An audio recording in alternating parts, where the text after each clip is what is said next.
We've been talking about social trust, which is the biggest stuff. But I'm reminded of, is it Sufi? Sufi said something like, it's a pity we look to the branches where we should be looking to the roots.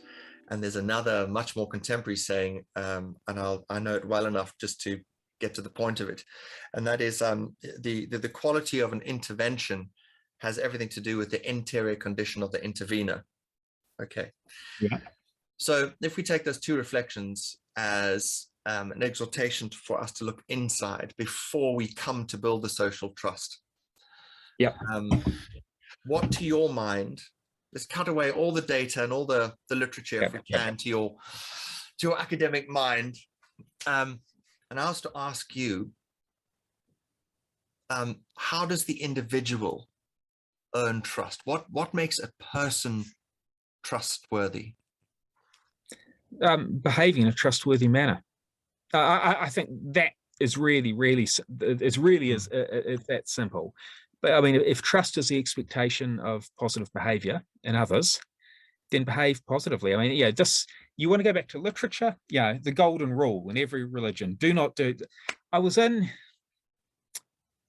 the OECD. I was doing on a mission to Israel, and there was a quote up there from someone put up from a famous rabbi. It's probably a really famous quote, but I'd never seen it before, but I was quite like it. It was the golden rule. So do not do unto others anything that you would not have them do unto you.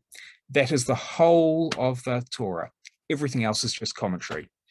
Right, so that's the obvious thing for trust as well, behave in a trustworthy manner.